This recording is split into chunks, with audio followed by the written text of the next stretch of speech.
आलोचना का मतलब यह नहीं है कि हम रिप्रोडक्शन करें, यह आलोचना नहीं है। आलोचना का अर्थ है, एक लाइन में मैं बोल रहा हूं आपसे, अनुपलब्ध की खोज करना।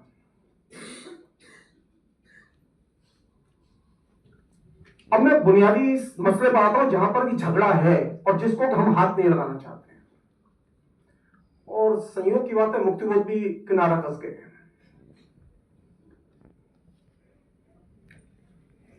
15 अगस्त 1947 को देश आजाद हुआ और उसके एक महीने बाद इलाहाबाद में प्रगतिशील लेखक संघ का सम्मेलन, जिसमें हिंदी के सभी प्रतिष्ठित कवि, उर्दू के सभी प्रतिष्ठित कवि उसमें शामिल थे और सम्मेलन इलाहाबाद में हुआ।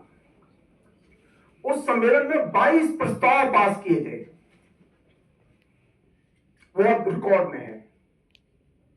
और दिलचस्प बात यह है कि किसी भी प्रस्ताव में भारत विभाजन और उसकी विभीषिका का जिक्र नहीं है। मेरे लिए चिंता की चीज है ये,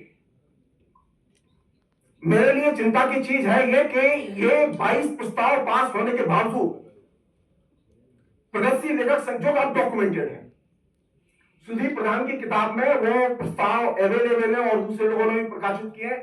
मैं आपको क्रोनोलॉजी बता के डिस्टर्ब नहीं करूंगा, मैं सिर्फ समस्या की तरफ ध्यान खींच रहा हूं कि समस्या कितनी गहरी है। आप कमाई में एक पुनर्विचार जिसके जरिए बहुत सारी बातें सभ्यता के विमर्श की आ रही हैं, आप जरा ध्यान रखिए कि 47 के विभाजन के बाद कितने लेखक हैं जो विभाजन पर लिखते हैं।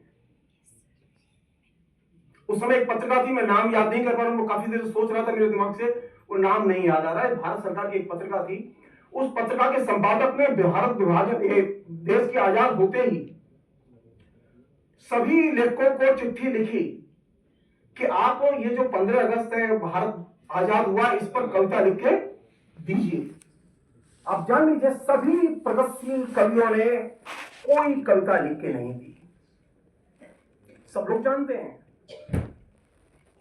लंबे समय तक टिल 75 इमरजेंसी घोषणा के बाद तक प्रगतिशील कवियों का एक ही नारा था, यह आजादी झूठी है, देश की जनता भूखी है। आप सभ्यता का विमर्श खड़ा कैसे करेंगे? दिक्कत तो यहां है, क्योंकि आप अपनी तरफ जब तक झांक कर नहीं देखेंगे, अपना सेल्फ क्रिटिसिज्म नहीं डेवलप करेंगे, तो विमर्श कहां से पैदा करेंगे?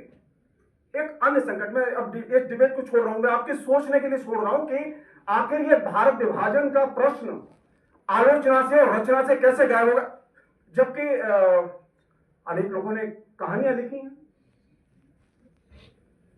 कुछ छुटपुट कविताएं भी बड़े लेखकों की मिलती हैं। ऐसा नहीं कि नहीं लिखी है भारत विभाजन पर कविताएं लोगों ने,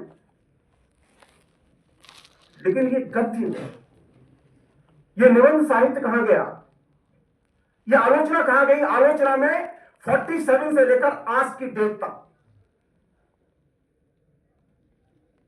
आप आलोचकों को उठाइए, नामधारी सभी आलोचकों को उठाइए और आप देखिए कि भारत विभाजन पर कितने निबंध लिखे गए हैं। भयानक निराशा आप लगेगी। कहां से संकट है? जिस चीज को मुक्तिबोध कामायनी पुनर्विचार में रेखांकित करते हैं, वो क्या है? कामायनी जिस पर वो विचार कर रहे हैं, वो क्या है? वो जीवन की समस्या है।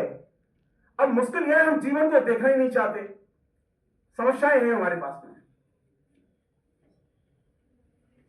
एक अन्य संकट है जो अब आ रहा है। जब अशोक जी की चिट्ठी मिली तो उसके बाद में मैंने अपना काम शुरू किया।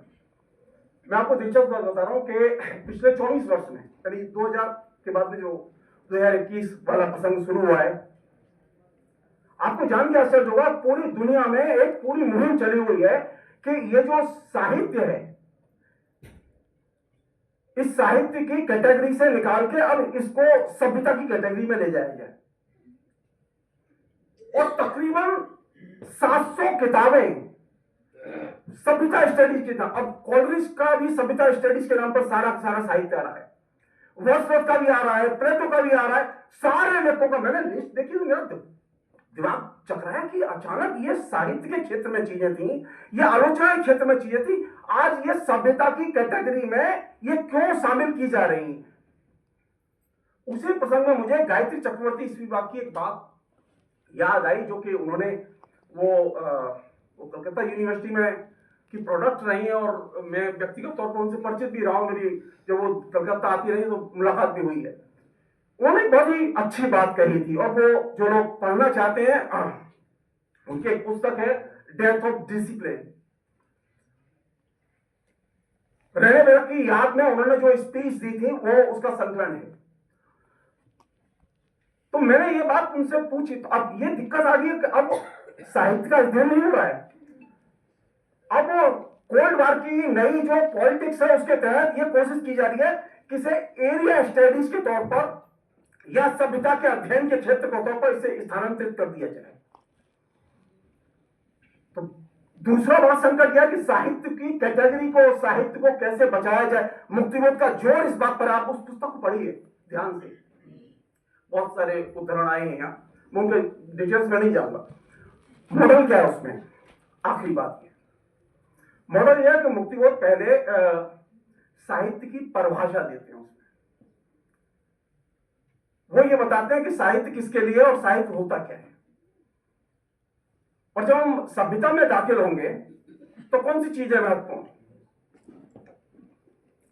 क्या सभ्य होने से या शिक्षित होने से सभ्यता का संकट कम हो जाता है। यहीं पर मैं 3 लोगों का जिक्र खास तौर पर करना चाहता हूं, क्योंकि हिंदी के पढ़ने पढ़ाने वाले भी हैं। हमारे यहां सबसे पहले सभ्यता को साहित्य के क्षेत्र में आलोचनात्मक रूप से लाने का काम किया राहुल